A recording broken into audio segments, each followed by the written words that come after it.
Tinubu ò rí 50 million gbé fún àwọn OPC wa.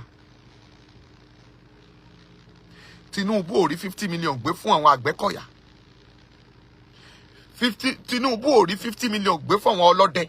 Ẹ wo bí àwọn Fúlàní ti pa wá nílẹ̀ Yorùbá bí ọdún 2-3 sẹ́yìn. Kò mọ̀ sẹ́ni tó compensate ilé wọn. Ẹ káàárọ̀, ẹ káàsán, ẹ kúrọ̀lẹ́, ẹ káalẹ́ níbi gbogbo tẹ́ ẹ ti ń gbóhùn wa. Ẹ káàbọ̀ sí orí Òjíṣẹ́ TV níbi tí a ti máa ń mú oríṣiríṣi ètò wá fún wa lórí ọ̀rọ̀ ayé wa. Tẹ́yin náà bá wò ẹ fi kọ́gbọ́n, àwa náà á wò a ó fi kọ́gbọ́n. Ẹ bá wa like, ẹ bá wa share, ẹ bá wa comment sí orí Òjíṣẹ́ TV. Pàápàá jùlọ ẹ bá wa tẹ notification bell so that a bá upload ẹ̀yin lẹ máa kọ́kọ́ máa rí ohun tí a bá gbé jáde sí orí Òjíṣẹ́ TV. Ṣé wá rí nǹkan tó mú wá fún wa lénìí? Ara ọ̀tọ̀ ni ó lágbára. Mo fẹ́ kẹ́yin náà jókòó kẹ́ wá lọ wo ohun tí a mú wá fún wa lénìí. Ó yá ẹ wá lọ wò. Kí àwọn ènìyàn pàtàkì. Mo kí Sunday àwọn Adéyẹmọ, bàbá mo gbà fún yín o. Mo kí ẹni tí mo ń fi gbogbo ìrìn àjò tí mo fi ń sìn tí mo dẹ̀ ń gbàdúrà sí Ọlọ́run ìṣẹ̀dá ayé gbogbo. Kábíyèsí ògo ni forúkọ yín o. Mo wá kí bàbá mi dáadáa, bàbá Akíntóyè, ẹ káàsán bàbá. Mo kí gbogbo ọmọ Yorùbá pátápátá láti orí gbogbo àwọn olóyè wa, gbogbo world media, home base media, gbogbo yín pátápátá ni mo kí, ẹ káàsán. Mo kí gbogbo sọ̀rọ̀sọ̀rọ̀. Ó ní ọmọ mi a máa sọ pé ìbà àwọn tó kọ́kọ́ sọ̀rọ̀. Lórúkọ Jésù, a ó jọ rí àánú gbà. Ẹ dákun ìbéèrè mo gbé wálé ni.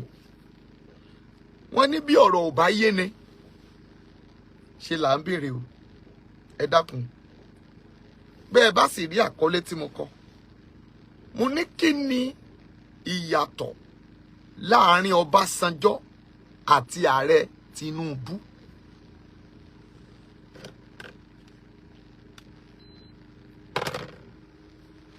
Báàmí Anthony Bakari ẹ káàsán o.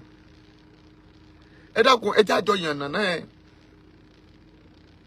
Ìwọ tó bá ti ń wọlé ẹ dákun ẹ máa bá ń kọ, ẹ máa tẹ love, ẹ máa tẹ like. Ẹ sì máa kọ pé ilẹ̀ Yorùbá kó rà àánú gbà. Mo wà lórí program. Ẹ máa bá mi kọ pé ilẹ̀ Yorùbá wà rà àánú gbà. Anthem tèní nìyẹn, ilẹ̀ Yorùbá wà rà àánú gbà. Mi ò ní kó sọ pé Nàìjíríà wà rà àánú gbà o. Ilẹ̀ Yorùbá wà rí àánú gbà. Bó bá jẹ́ ọmọ Yorùbá ni ẹ lóòótọ́, ó lè ní ilẹ̀ Ondo, ìlú Ondo lápapọ̀ wà rà àánú gbà. Ìlú Èkìtì wà rà àánú gbà. Ìlú Ọ̀yọ́ wà rà àánú gbà. Ìlú Ògùn wà rà àánú gbà. Ìlú Èkó wà rà àánú gbà. Àwọn ìlú wa nù ni. Ẹ káàbọ̀ lẹ́ẹ̀kan sí. Ìbéèrè mi ni pé Ọbájìmí Olúṣọlá ẹ káàsán o. Kí ni ìyàtọ̀ nínú bàbá wa Ọbásanjọ́ àti bàbá wa Tinubu? Ọ̀rọ̀ fàjà. Ìbéèrè ni.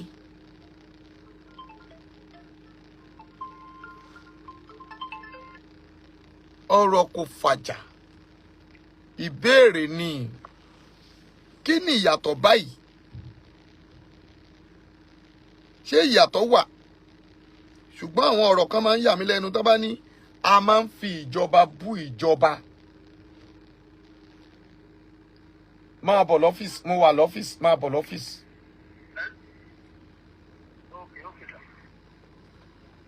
Tán bá ń sọ pé wọ́n ń fi ìjọba bú ìjọba. Rárá. Bí ìjọba bá lè sọ pé ó di dandan fi ìjọba kan yin ìjọba kan, that means wọn ò mọ tí wọ́n ṣe nìyẹn. Ó ní bàbá dáríjì wọn torí pé wọn ò mọ tí wọ́n ṣe. Mami mo dúpẹ́ ẹ káàsán o. Torí bí ènìyàn bá mọ ohun tí ó ń ṣe, Uncle Bayo, God bless you. Prince Adekunle Ajayi ẹ káàsán. Ẹ máa bá mi love, ẹ máa like ẹ. Mọ́mì rí pé o subscribe kò ná ẹ ní kankan. Bó ti ń lọ sórí YouTube yẹn ọmọ bàbí Grace yẹn subscribe síbẹ̀ kó o ti bá mi tẹ agogo yẹn kó máa lè máa gbé gbogbo ohun tí ọmọ bàbá ń sọ lẹ́ẹ̀kọ̀ọ̀kan wá bá ọ. Follow mi lórí ọmọ bàbí ọdún Grace Chapel. Lórí TikTok wa at ọmọ bàbí ọdún lọ follow mi sá. Ma ẹ ṣeun. In tí mò ń wíre kí ni ìyàtọ̀ láàrin Ọbásanjọ́ àti bàbá wa ààrẹ Tinubu? Ṣé bí orílẹ̀-èdè kan náà la sọ pé a pe ara wa tẹ́lẹ̀? Kíní kan yà mí lẹ́nu jù. Tá ẹ bá ń sọ pé ìkọ̀ọ̀kan náà ni wá. Èmi á máa sọ pé kò rí bẹ́ẹ̀. Ṣùgbọ́n a ò gbọ́dọ̀ máa pe èdè pé kò rí bẹ́ẹ̀.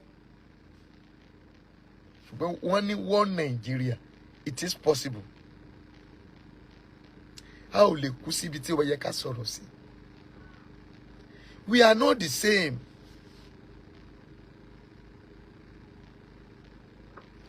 Ìdí tí mo fi sọ pé a kì í ṣe kankan náà ni pé àwọn tán darí wa gan mọ̀ pé à ń ṣe kankan náà. Gbogbo wa la mú ta sọ wípé Ọbásanjọ́ gbogbo yín lẹ ń wí o tẹ́ni kì í ṣe Yorùbá pé ọmọ Yíbò ni. Àbí? Yes or no?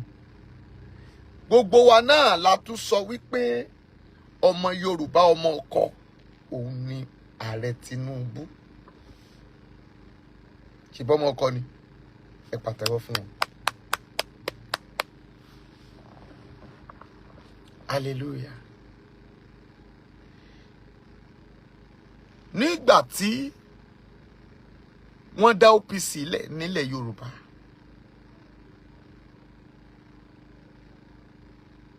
wọn ò máa approve wọn.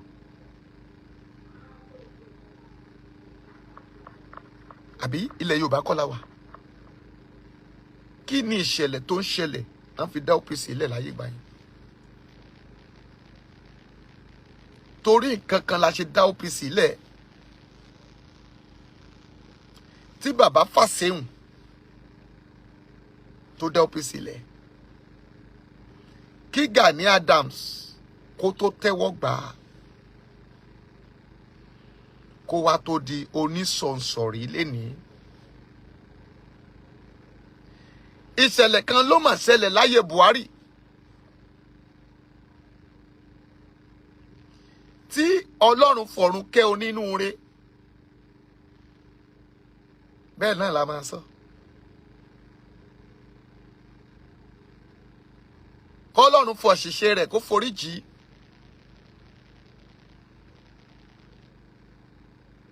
Gómìnà náà Akérédolú àti àwọn gómìnà tó fọwọ́ tì í lẹ́yìn bíi Fáyẹmí, Mákindé àti gómìnà Ọ̀ṣun gbà náà pawọ́pọ̀ náà dá Àmọ̀tẹ́kùn sílẹ̀. Tinubu kọ̀, ó ní kí gómìnà tó wà lẹ́kọ̀ọ́ lákòókò náà ó ní kó má fọwọ́ sí. Ẹ pàtẹ́wọ́ fọ́lọ́run. Àwọn ọbẹ̀ yẹn ní Àmọ̀tẹ́kùn tí exist. Àbí? Ṣùgbọ́n wọ́n mọ̀, Tinubu àti Buhari mọ̀. Wọ́n ní agbára ń bẹ lọ́wọ́ Fúlàní. Àwọn Fúlàní ń pa wá. Òun ló bú ọ̀rọ̀ ìpínyà jáde tí gbogbo wa yarí pé ilẹ̀ Yorùbá gbọ́dọ̀ kúrò láàárín àwọn ẹranko.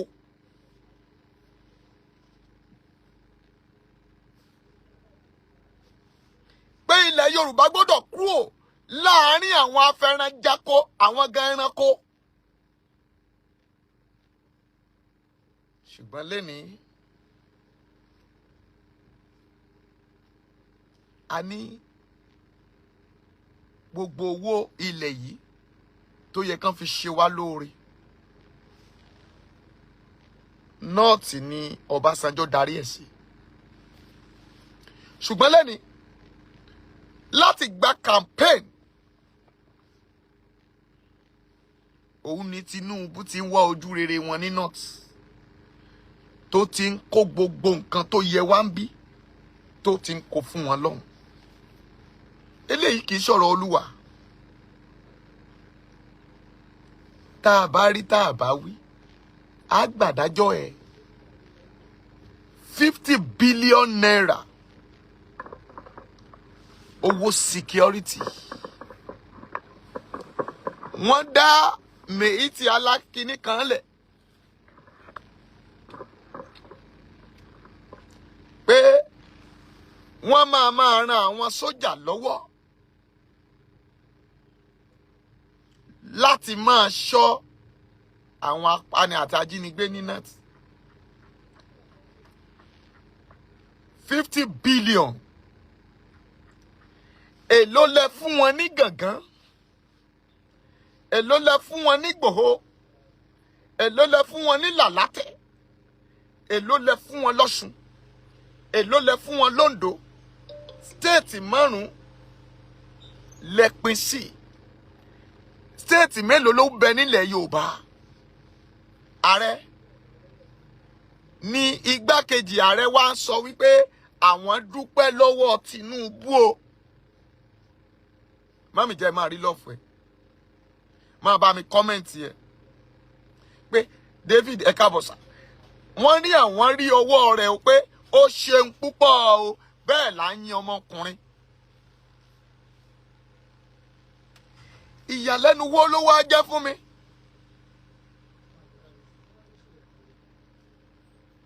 chairman PDP ló ń bọ̀ látọ̀dọ̀ Mákindé ńbàdàn. ìtàṣẹ́ǹjì náà ti jí gbé.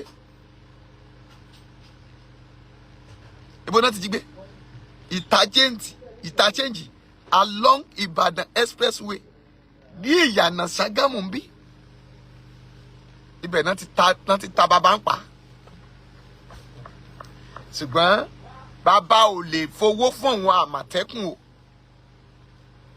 bàbá ò lè fún àwọn OPC lówó. bàbá ò lè fún àwọn safe squad lówó. wọn ò approve wọn o. ṣé ẹ ti rí i pé àwa fúnra wa Yorùbá fúnra rẹ̀ ti ń ra ìkan ogun fún àwọn ọ̀tá. ṣebí àwọn sójà tán kó wá lọ́jọ́ kìíní àná wọn náà ti ní sójà. ẹ wá ní ẹ fọwọ́ sí yẹn ṣùgbọ́n ẹ gbowó lẹ̀ fún wọn kan. kíni kéhùn kíni kán kíni kàn kí lọ sàn wẹ́wẹ́ kí ló rombo ìyàtọ̀ wo ló wà nínú wọn? orí igi ni gbogbo wọn ń so sí. ṣé ká ẹ bá lè fi 50 billion pa wọ́n lẹ́nu mọ́? ó yé wa pé owó ESAS wọ́n dẹ̀ jáde wá. wọ́n ní bẹ́ẹ̀ bá ti fi àwọn ènìyàn wọn sílẹ̀. lẹ́tà tán kọ sí wa nílẹ̀ Yorùbá nìyẹn. pé àwọn ni wọ́n wà nídìí bọ́blas Ìbàdàn o. ìbá ti sọ fún yín pé Mákindé ń parọ́ fún yín ní ẹni rárá. wòlíì ò ríran. wọ́n ní ẹ máa gbádùn wọn ẹ máa fà wọ́n símú bí àṣà. kí mo wí? ẹ máa gbádùn wọn bí sìgá òyìnbó. mo kà á fún yín. mo nígbà mo sọ̀rọ̀ Alhaji Sego mo ní opportunity náà fẹ́ lò lọ́jọ́ yẹn ṣùgbọ́n wọ́n rí pé ìyẹn ò wá ló jẹ́ kán tètè lọ dáná sí àmì. máa tẹ lọ́fù máa tẹ láìkí máa mi. kí wá ní ìyàtọ̀ Ọbásanjọ́ àti Tinubu báyìí? ọmọ akóti létà èmi kọ́ mo wí bẹ́ẹ̀ o. ṣùgbọ́n olórin kan sọ nígbà kan pé ọ̀rọ̀ ni ó sọra rẹ̀, ọ̀rọ̀ ni ó sọra rẹ̀, ìyàwó tó na ọmọ ọkọ, ọ̀rọ̀ ni ó sọra rẹ̀, ìyàwó tó na ọmọ ọkọ, ọ̀rọ̀ ni yóò sọ, ọ̀rọ̀ ti sọ̀rọ̀ ẹ̀ báyìí. Ṣebí ọmọ ni òṣèdí bẹ̀bẹ̀rẹ̀ káfílẹ̀kẹ̀ sí di ọmọ ẹlòmí. Ṣé chairman PDP tán jí gbé l'Ogun State? Mami, àwọn newspaper ò lè sọ iye tán fi gbàálẹ̀.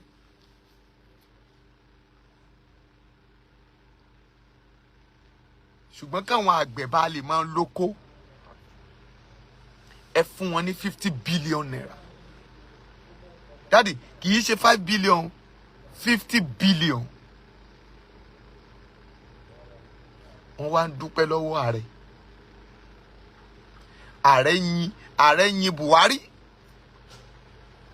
Ẹ wo bí àwọn Fúlàní ti pa wá nílẹ̀ Yorùbá bí ọdún 2-3 sẹ́yìn.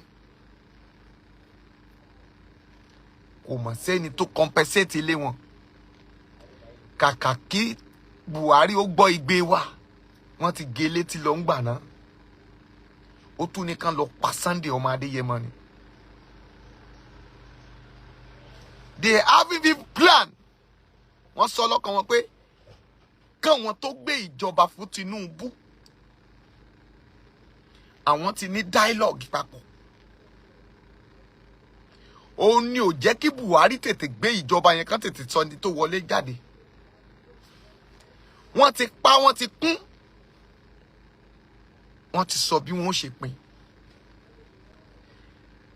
Títà náà ò bá jọ tèní, tèní jọta náà. Wọ́n ní kán gbé Central Bank, CBN, kán gbé wá padà sékòó. Kán gbé fan, kán gbé padà sékòó. Ẹ dákun, ṣé ẹ fẹ́ fi International Airport Èkó, ṣé ẹ fẹ́ fi wé t'Abuja? Ẹ jọkun, ẹ máa bá mi comment kí n máa rí yes or no. Ṣé ẹ fẹ́ fi wéra wọn ni? Owó tá ń báǹkì l'Ékòó, owó tó ń gba ọ̀dọ̀ àwọn ènìyàn wá láti ìlú òkè òkun wá sí Nàìjíríà, mélòó ló ń gba Àbújá wọlé? Àfi kẹ́ ẹ lọ yáwó, kẹ́ ẹ gbé wá. Ṣùgbọ́n wọ́n mà so pàǹpápọ̀, wọ́n mà ní rárá, wọ́n mà fẹ́ tẹsẹ̀ bọ wàhálà pẹ̀lú Tinubu. Ṣùgbọ́n ìgbà tẹ́ ẹ gbé 50 billion lọ fún wọn níjẹ tàbí ìjẹrin, àwọn ò sọ pé wọn ò fẹ́. For starting ni Daddy Gani Adams, Daddy, ilẹ̀ Yorùbá ń kọ́ ṣàwà ò ní gbà ni. Ṣáwọn OPC, Ẹgbẹ́kọ̀yà, ẹgbẹ́ ọlọ́dẹ àti Àmọ̀tẹ́kùn, ṣé wọn ò ní gbà ni?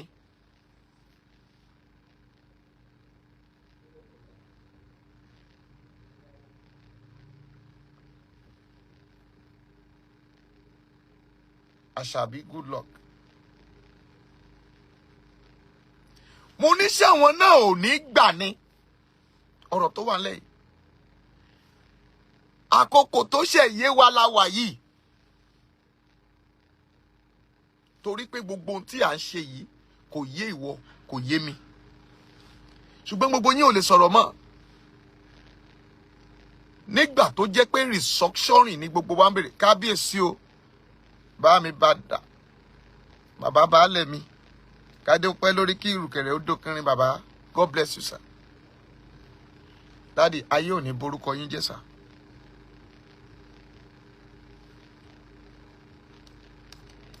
Tá a bá là á,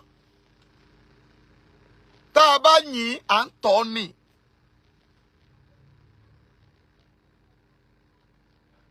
Mr. Tony, talk show. God bless you, sir. Ẹ̀rá àánú gbà sir. Táíwò Ẹ̀dúnjọbí, ẹ káàbọ̀ o. Táyé Ajíbádé, ẹ ṣeun. God bless you. Gbogbo nǹkan wọ̀nyí ó yẹ kí a mọ̀ pé ó ti ń lọ sópin. Ẹ pè Tinubu ṣàkíyèsí 50 billion ẹ tú approve wọn. Ṣé nígbà tán bá ti ń lo ìbọn ọ̀nà dàtàn ni wọ́n máa ká wa mọ́ lóru? ẹni kan máa ran àwọn sójà lọ́wọ́ ṣé tán bá kó sójà sẹ́yìn sà ṣé táwọn Fúlàní wọ̀nyí bá kó sójà sẹ́yìn táwọn náà wọ yúnífọ̀mù sójà tán kọjá sí Ìlọrin tán kọjá sí Ògbómọ̀ṣọ́ tán kọjá sí Ìbàdàn tán pààyàn tán wọṣọ sójà táwọn náà ti ní right àti gbébọn they can have ID card as a soldier but àwa ò ní access irú ẹ̀. Ibi tó yẹ kó ti yí ọmọ ilẹ̀ Yorùbá ni pé ọmọ ilẹ̀ Yorùbá ò lè kó àdá dání kó lóun fẹ́ tà láàrin ìgboro. Ṣùgbọ́n má là á kó àdá àti ọ̀bẹ dání wọ́n máa kiri ẹ̀ kiri. I was challenging someone in Ọ̀rẹ́ one day. Ọmọ Yorùbá ni ó di ọ̀bẹ àti àdá ó gbé sórí. Ó fẹ́ lọ tà fún àwọn tó ń ta oko. Àwọn ọlọ́pàá wá dá dúró. Wọ́n wá sọ Yorùbá pé Yorùbá ni mí oko ni mo ti ń ta àwọn àdá mi ọ̀bẹ mi. Wọ́n ní kó lọ jókòó sẹ́yìn mọ́tò. Mo wá ní kí ló dé? Mo ní àwọn Hausa ń kiri ọ̀bẹ àti àdá láàrin ìlú náà. You are not challenging them. But this man is a Yoruba now. Òun náà kó àdá àtọ̀bẹ sórí ó fẹ́ lọ tà tuntun ní kò ṣàlòkù. Why do you stop him? Kí ni ìnàkí fi ṣorí tí Èjìmèrè ò fi ṣorí?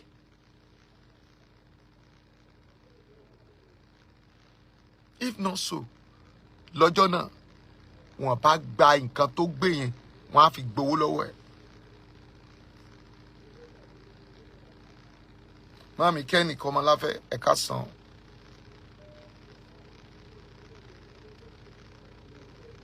Oṣù yẹn á bá wa láyọ̀. Àwa ò lo ná, àwọn náà lo ná, àwọn ọmọọṣẹ́ mi á ní àwa là ń sanwó náà, àwọn náà ń lò ó. They are coming to Lagos, sleeping all over Lagos streets. Wọn ò nílé. Ṣùgbọ́n tó ọmọ Yorùbá bá jókòó síbì kan, you will went there, àárí ìdí wọn. I was surprised in one street one day in Agege area. Some Hausa sleep outside. Yoruba sleep outside. Àwọn ọlọ́pàá dẹ̀ débẹ̀. Wọ́n dẹ̀ kó gbogbo wọn. Ẹ bìlí pé ìgbà tán dé station. Mo bá ti béèrè pé wọ́n nana ají Hausa ni. Tẹ́ bá ti ní yáì. Wọ́n nà tìfí ni. Nájí Hausa. Wọ́n nana ají Hausa ni. Yáì. Dàbáì. Nájí Hausa. Báàbù Hausa. Nájí Hausa. Ọmọ Yorùbá ni mí. Sẹ́ẹ̀lì.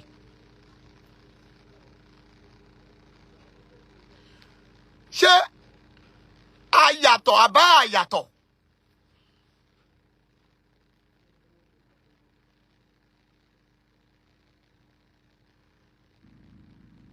Gbogbo nǹkan wọ̀nyí ẹ̀ ń rí. Dollar is now 1,420 naira. Gbogbo wa dẹ̀ kọ etí tí didi. À ń pariwo ọmọ wa ni, ọmọ wa ni, ọmọ wa ni. Àwọn Hausa dẹ̀ ń gbádùn, ayédè wa dẹ̀ ń bàjẹ́ lọ. Àwọn ọmọ wa ń sá lọ kúrò lórí ilẹ̀ yìí. Tinubu sọ pé tá bá lè sá lọ kán sá lọ. Níbo ni Hausa fẹ́ sá lọ? Wọ́n gba ilẹ̀ wa tán. Ẹ tún empower wọn pẹ̀lú nǹkan ìjà ológun. Ẹ dẹ̀ lẹ́ ń dáàbò bò wá nílẹ̀ Yorùbá.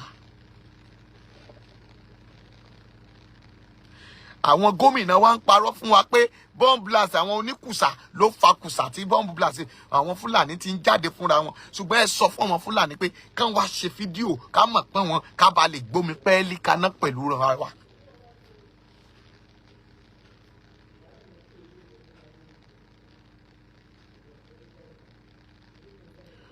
Ó ń dẹkùn bọ̀ wọ́n ní àwọn láńdẹ́ẹ̀dẹ̀ jẹ́ kí n máa rí kọ́mẹ̀ntì ẹ̀. Kí ni ìyàtọ̀ Ọbásanjọ́ àti Tinubu lákòókò yìí báyìí? Ṣèbí ẹni tó bá ti débẹ̀ ilẹ̀ Yorùbá security are tight. Restructuring ni wọn kan pariwo. Ẹ dákun kí ni restructuring? Arákùnrin kan láti Òkè Ògùn wá àbí Ọ̀yọ́ dẹ̀ ni. Ó jáde ó gbé constitution jáde ó pariwo mọ́ wọn pé ẹ jẹ́ ká mú constitution ká ṣe jẹ olóńgbà Nàìjíríà jẹ gbogbo wọn wò báyìí. Nígbà tó máa tó bí ọ̀sẹ̀ méjì wọn ò sọ kankan mọ́ àwọn náà ti ń gbádùn.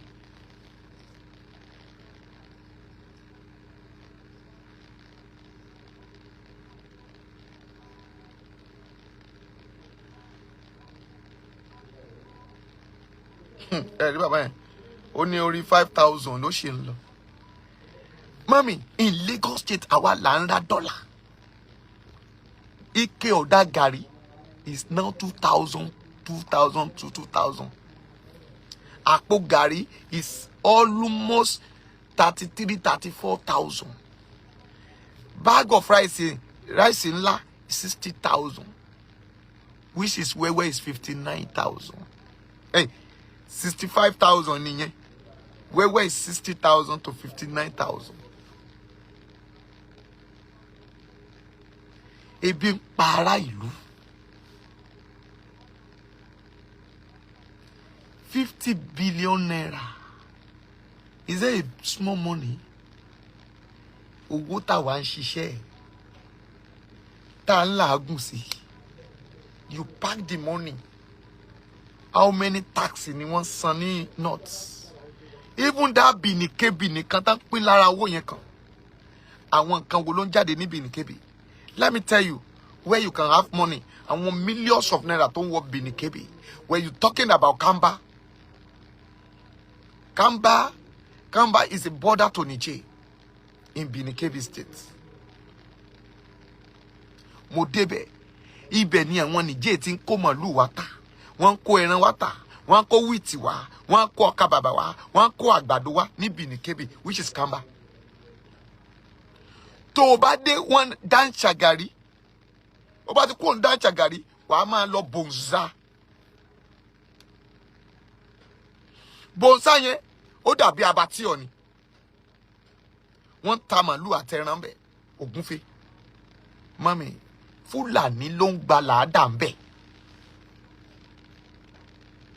Àwọn Hausa ni wọ́n ń ṣe bàràǹdà. Bọ́mọ Yorùbá bá débẹ̀, a ò lẹ́nu ọ̀rọ̀ tí mò ń sọ yẹn lọ bèrè lọ́wọ́ àwọn tó ń lọ Kamba lọ Bonza tán lọ rẹran. O máa gbé owó ẹ bó bá gbọ́ Hausa, bó bá ti ná owó wàá ná ẹran lọ́wọ́ Hausa, wàá wá gbé owó fún Hausa, Hausa wá gbówó lọ fún Fulani. Fulani ò ní tẹ́wọ́ gba owó lọ́wọ́ ọmọ Yorùbá láyé. Kò sí bó ṣe gba Hausa tó.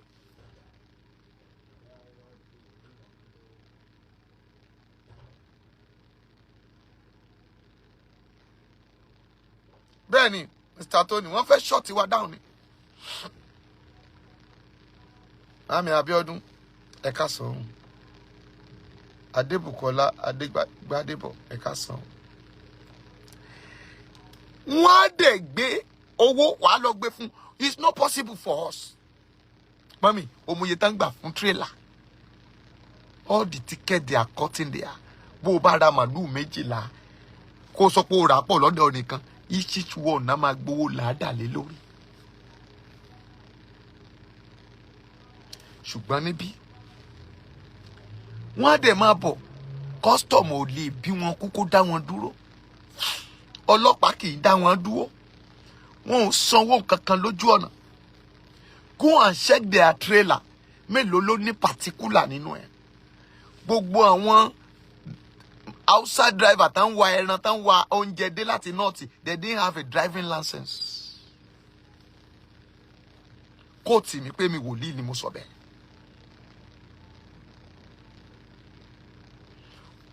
N99 tẹ́lẹ̀ ń ṣe ìgbà tán bá dẹ́kọ̀ iná máa ṣe wàá ṣe N99 torí wọ́n fẹ́ fẹ́ ra iPhone. Èèyàn kan ló máa ṣe N99. Notification, Nigeria notification kìíní kan yẹn. Èèyàn kan ló máa ṣe adẹ̀rà símù fún gbogbo wọn tó kù. Ẹ wá léèyàn kan jí ènìyàn gbé. Ẹ wá ń wá káàkiri. Báwo lẹ ṣe fẹ́ dá mọ̀? Nígbà tó jẹ́ pé egungun ló rẹ́gísítà. Wọ́n á mú ọmọ obìnrin wọn wá. Wọ́n á fọwọ́ rẹ̀ tẹ̀ka. Á fi rẹ́gísítà N99. N99 yẹn ni gbogbo wọn máa fi activate nọ́mbà káàkiri. Phone number yẹn na wọ́n lò tán fi ń jí èèyàn gbé.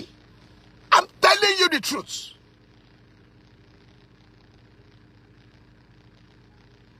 Hausa ò lẹ́nu ọ̀rọ̀ ní ìlú Hausa fúnra wọn mọ́. Àwọn bàràǹdà ni wọ́n ń ṣe. Gbogbo Hausa ti sá wá sílẹ̀ Yorùbá.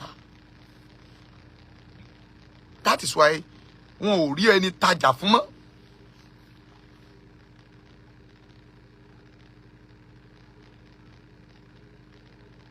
ẹ jẹ́ ká jí lójú oorun. Nígbà tí Tinubu wà lórí oyè tí ò ti di president, ló bá jẹ́ pé òun ló sì wà nílùú àti fọ́ọ̀mù àwọn ènìyàn jọ pé kan strike kan lọ dí títì, ṣùgbọ́n lẹ́ni ta ló fẹ́ ṣe gbogbo ẹ̀? Afọbajẹ ti dọba o. Níbo làwọn afọbajẹ wá wà? Ayé Yorùbá wa ń polókun wọn ṣù.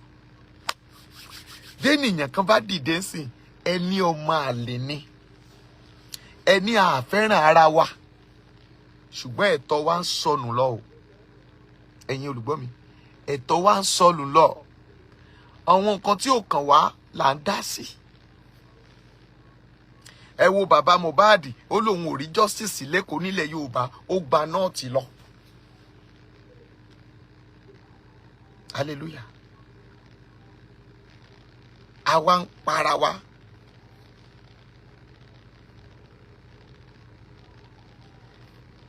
Àwọn nǹkan tí ò tó nǹkan là ń para wa sí. Àwọn ọmọ wa wá ń wọlé, wọ́n wá ń bẹ́rí ara wọn. Kì í ṣèdì. Ìpọ́njú ló débẹ̀. Ayéró Kẹ́hìndé Olúwatósìn ẹ̀ka sánmọ̀. Ìpọ́njú ló débẹ̀. Ìyà ló débẹ̀. They want to make money. Nígbà tí dọ́là kan bá jẹ́ 1,420. Ta ni ó ṣàì ní fẹ́ gba dọ́là? Ẹni tó dẹ̀ lọ lóyìnbó lọ ṣiṣẹ́ dọ́là, ẹ wo ẹ̀yìn wọn bó ṣe ń kán, ẹ wo àwọn ọmọ tí wọn ò lè rìn nínú òtútù, bí wọn ò débẹ̀ rí, wọn ò tí ì mọ bá ṣe rìn. Mami, you will see all of them will become àwọn aláàbọ̀ ara ló máa padà pọ̀ jù nínú wọn. Ọ̀pọ̀ gbogbo wọn náà ṣubú tán kán lẹ́sẹ̀. Àìmọye tó ń pe lébà, ẹ bá mi rò rí o, ẹ bá mi ra ewé àtò, ẹ bá mi ra kí lẹ́ ń pè àpóníkí. Ibo là ń kó lọ? À ń kó sí rán fún àwọn ọmọ wa tán lọ lóyìnbó tá ti lọ ṣubú nínú slow. Owó dẹ̀ wá ń bí. Tó bá wá yá, ẹ láwọn òyìnbó gangan náà ń ṣe wá. Àwa là ń ṣe ra wa. Mo béèrè lọ́wọ́ èèyàn kan. Mo ní ṣé àwọn ènìyàn òyìnbó tán lọ ẹ̀ ṣé wọ́n lọ ṣerú ni? Ó ní no, àwọn èèyàn fúnra wọn náà múra wọn lọ ṣerú. Kì í ṣe òyìnbó ló mú wọn lọ. Ẹrú là ń ṣe nísìnyí. Ìran bàbá wa kan ò ṣe kinní kan rírọ́ ni. Ìran bàbá wa ti dẹrú. Àwa gan ọmọ ti dẹrú.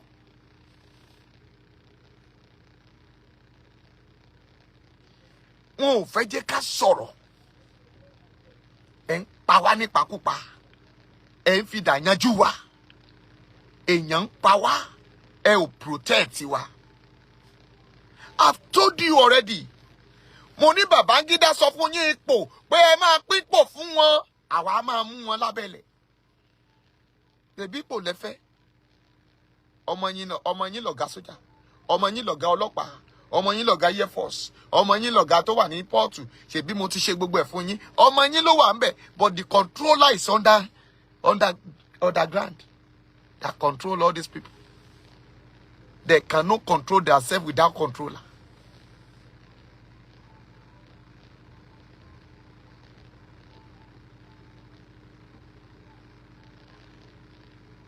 Nítorí pé ẹni tó wà nílùú òyìnbó gan, they are sober now. Torí pé iṣẹ́ mẹ́rin lẹ̀ ń ṣe tẹ́lẹ̀, ẹlòmíì àṣìṣe márùn. Ṣùgbọ́n nísìnyí, agídí lẹ fi ń rọyọ kọ̀ọ̀kan ṣe nítorí pé èrò ti pọ̀ ju mọ́tò lọ. Kò driver gan ẹgbẹ́dì kan ló fi ń jókòó. Èèyàn driver tó yẹ kó jókòó sórí síìtì, èèyàn méjì ló ń wá ń jókòó síbẹ̀. Eléyìí kì í ṣe ọ̀rọ̀ ìwàásù. Bá mi Abraham ẹ káàbọ̀, Ìdòwú Grace ẹ káàbọ̀ o. Eléyìí kì í ṣọ̀rọ̀ ìwàásù. Ìtaàrí tí tó ṣẹlẹ̀. Èogán mo sọ fún yín pé lọ́dún yìí o, ìyàn ni. Ṣèbí pákí láti jẹ tán. Ibi tí ayé tún wá dé tó. Màlúù á tún wọnú oko, á tún jẹgi pákí.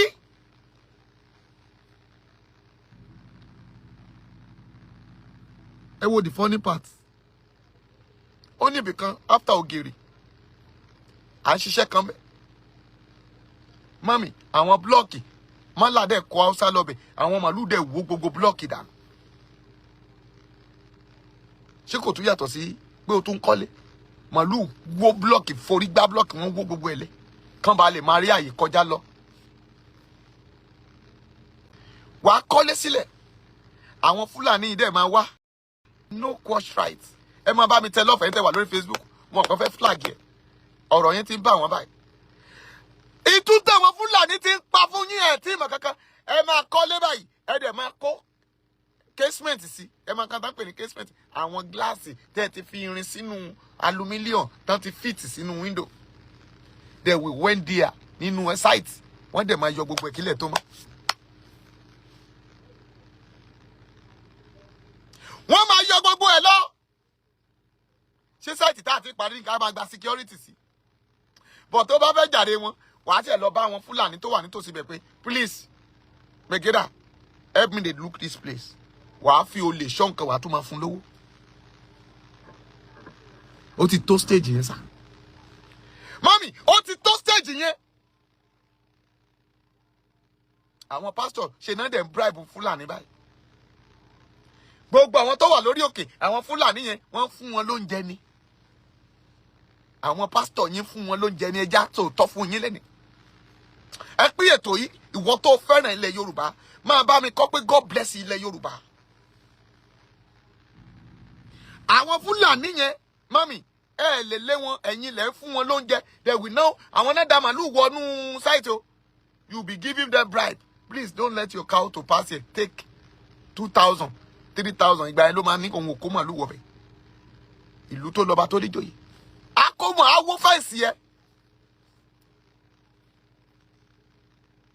máa sọ pé God bless ilẹ̀ Yorùbá jẹ́ kí n máa rí God bless ilẹ̀ Yorùbá máa tún sọ pé Ọlọ́run ṣàánú ilẹ̀ Yorùbá ṣàánú wa nílẹ̀ Yorùbá jẹ́ ká jí lójú ọ̀run ó ní jí kó o má sùn ilẹ̀ Yorùbá ti wọ̀ kùkù àwa wòlíì ti kóra wa sí wàhálà gbogbo ń tàn kójọ náà níbo la ti fẹ́ lò ó ṣe kí ilẹ̀ Yorùbá yìí náà ni in tó kójọ yẹn ibo ló ti fẹ́ lò ilẹ̀ Yorùbá yìí náà ni but ìgbà tó bá ń parun lójú wa the land is there now ṣebí ìgbà tó bá lè kọ́lé sórí ẹ̀ ni ilé tó kọ́ sórí ẹ̀ gan wọ́n ti ń tún nǹkan tó kọ́ síbẹ̀ I told you Fúlàní lọ́bẹ̀ wọ́n dẹ̀ lọ tú jẹ̀ráàdì gbogbo orí ilé kí ilẹ̀ tó mọ́ wọ́n tú sáìdì kan wọ́n kó lọ ibo náà kó lọ they are packing to north Lobaga you will see how they are loading something animami àwa casement odidi upstairs wọ́n dẹ̀ tú látòkè désàlẹ̀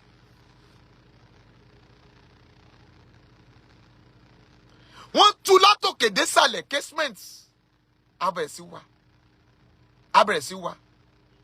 sí wá nígbà tá a máa wọnú igbó kan lọ dáàdì mọ́mì wọ́n ti lóòdù ẹ̀ àtúbà ti ṣẹlòmíì bẹ́ẹ̀ tán bá máa lóòdù ẹ̀ mọ́mì wọ́n máa fi òru lóòdù ẹ̀ wọ́n á gbé tírélà wọnú igbó yẹn wọ́n á dẹ̀ lóòdù ẹ̀ they will tapoli it ó di not wọ́n á lọ máa lò ó lọ́hùn wọ́n á lọ fi kọ́lé tiwọn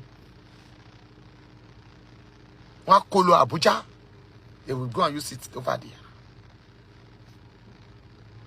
Mọ́mì dáàdì kí ló ń ṣẹlẹ̀ mo wà lóńdó mọ́mì sáìtì kan wà lóńdó tá a lọ ṣe wọ́n ṣe wáyárìn ẹ̀ báyìí wọ́n fa wáyà sára ògiri conduit nígbà tá a máa kú òun bẹ̀ tán ọjọ́ kẹta wọn ò mọ̀ pé mi ì tí kúrò lóńdó àmì yẹn sọ mí bí nǹkan bíi tò náà ìlálẹ́ mo kàn sọ fún àwọn ọmọ mi ni ẹja dé site nígbà tá a máa débẹ̀ mọ́ mi wọ́n ti yọ gbogbo wáyà inú ògiri wọ́n ti ń yọlẹ̀ láàrin wọn tán sáà ilẹ̀kùn wà mẹ́wò wọ́n ti fọ́ ara ògiri wọlé tá a bá ń sọ fún wa kì í ṣe ènìyàn nìkan náà jí gbé nǹkan ìní wa gbogbo ẹ̀ náà ń kó. Do you know how much they are selling original wire? Nigerian wire láyé ìgbà yẹn oye tá ń rà nísìnyí oye tá máa rà original kó o tó rí original wire ń gan kọ́ tí ì ṣe fake. Àwọn àjákù irin jákujàku tán kó sì náà fi ṣe irin fún wa ní Kòròdú ń bẹ̀ yìí. Mami, they are still packing it. wọ́n máa bọ́ sí site láyé ìgbà tá a lo burglary. They will pack all the burglary. They will round it like this. They will pack it àjákù. Wọ́n á kó sínú container. Ìkànnà mú nínú àdúgbò mi bí i last week. Àárín ọ̀sán gangan. Hairdresser wà nínú ilé. Wọ́n mú náà dé pa generator. Ó dẹ̀ ní kó ń wọlé ẹ̀yìn ìkùlé ọ̀nà kékeré kan wà ńbẹ̀. Ẹ believe pé Fulani yẹn dẹ̀ débẹ̀ tó ń ṣe shoemaker. Ó dẹ̀ gbé pópólópóló ẹlẹ́. Ó dẹ̀ ṣí generator. Ó dẹ̀ ń gbé lọ. Ṣebí ìkan ló ṣẹlẹ̀ l'Ákúrẹ́ tó gbọ́ ọmọ kékeré tó gbé sínú àpò. Ṣebí àjákù náà, àjákù rin náà wá kiri. Ṣùgbọ́n bàbá Tinubu ò rí 50 million gbé fún àwọn OPC wa. Tinubu ò rí 50 million gbé fún àwọn Àgbẹ̀kọ̀yà. Tinubu ò rí 50 million gbé fún àwọn ọlọ́dẹ. 50 million ṣe é gbé fún àwọn Àmọ̀tẹ́kùn. Àìmọye Àmọ̀tẹ́kùn tán ti gé ọwọ́ ẹ̀. Àìmọye OPC tó ti sọnù nígbó. Àìmọye àìmọye Àgbẹ̀kọ̀yà tán ti so lókun tán fàkọ̀gì nígbà tí ìbọn ọ̀ràn wọ́n pàdánù. Àìmọye àwọn àbúrò wa tó ti dé oníka ọwọ́ kaàbọ̀.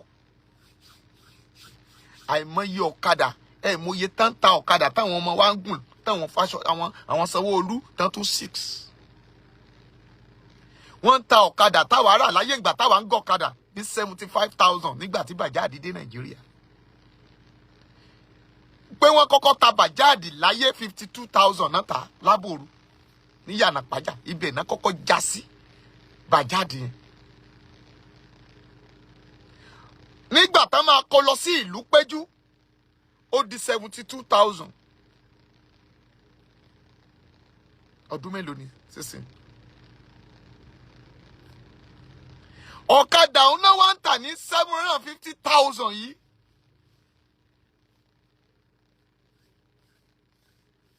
Wọ́n gbé lọ. Wọ́n á dẹ̀ gbà lójú báyìí, wọ́n á dẹ̀ rún pọ̀. Wọ́n á tún lọ tà sí ìlú mi. Ṣùgbọ́n wọn ò bí yín kú kẹta tàwọn Fúlàní. Bẹ́ẹ̀ bá ti gbọ̀kadà Fúlàní bá bọ́lẹ̀ kúrò lórí ẹ̀, ó ti pe ọ̀gá sójà. Wọ́n á dẹ̀ pe task force.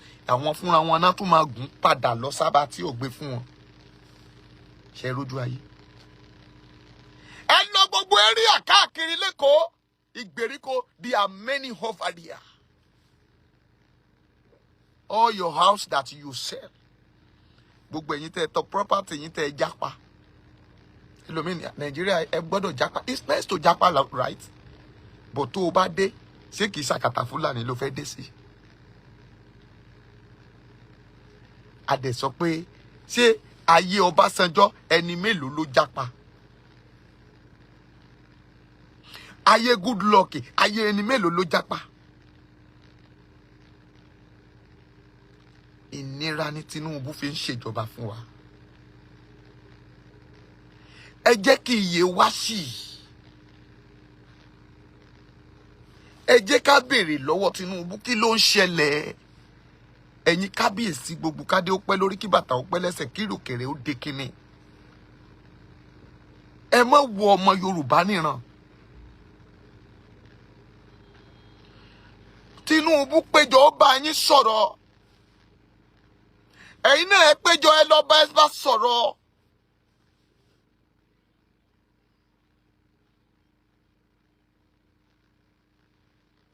Ìyà yìí ti pọ̀ jù ní àkókò yìí.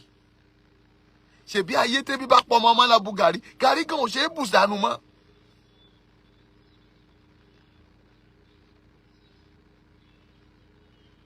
Ìyà yìí ti pọ̀ jù ẹ̀yin ará mi. Ìyà yìí ti pọ̀ jù. Ìlú yìí ò fararọ mọ́. Kò yé Tinubu mọ́. Ṣé àwọn sójà tó yẹ kẹ́ kówó kẹ́ ra nǹkan ìjà 50 billion fún kán fi ra nǹkan ìjà ẹ kó 50 billion fún àwọn ìlú 5 péré. Àwọn Fúlàní Niger bíi Nìkébì, Kaduna àbí Kano and so forth. What of Ondo, Ekiti, Ọ̀ṣun, Ọ̀yọ́, Ògùn àti Èkó. Mẹ́fà ni wá o. Ẹ sà, kẹ́ ẹ wá fún wa ní 50 billion too. Kẹ́ ẹ fún àwọn Ìgbò náà ní 50 billion. Ṣebí bẹ́ẹ̀ ti bí wọ́n bí ọba bá ṣe ọmọ ṣe nìyẹn pé wọ́n empower àwọn Niger Delta. Nígbà yẹn òun náà lẹ́yìn náà ń ṣe. Ṣùgbọ́n kí ló dé tó ọmọ Yorùbá ò lè empower ara wọn? Kí ló dé tá a lè empower ara wa? Tó jẹ́ pé ibi ìṣubú là ń wá fúnra wa lójoojúmọ́.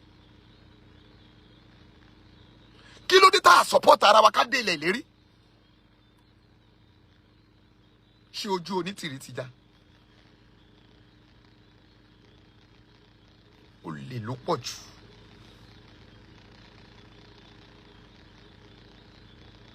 Olè ló pọ̀ jù. Ẹ wo àwọn tán sọ pé wọ́n pera wọn ní adelé afẹ́ lọ gbadélé afẹ́ gbẹ́radé. Wọ́n ti àwọn ènìyàn mọ́lé. Ẹ wá fún wọn ní 17,000 àbí èlò 70,000. Ládùúrú owó tẹ́ ẹ gbà, ìjìnlẹ̀ àti olè ewúrẹ́ goat yẹn. Gbogbo nǹkan wọ̀nyí ẹ máa fọ̀rọ̀ ṣírò ara yín. Tó bá jẹ́ pé ẹ support àwọn ènìyàn wọ̀nyí, ká dìde. Hallelujah. Ẹ̀yin ọ̀dọ́, èmi ò pè fún ìjà, bẹ́ẹ̀ ni mi sì pè fún wàhálà.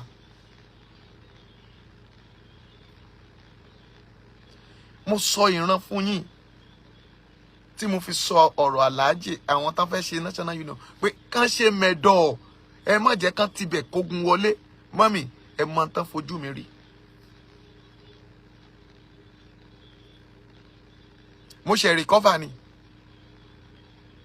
Hallelujah. Mo ṣẹ̀ṣẹ̀ kí ni? Àpá díẹ̀ lẹ́ wò lẹ́nu mi. Ó ya dẹ́nu ni.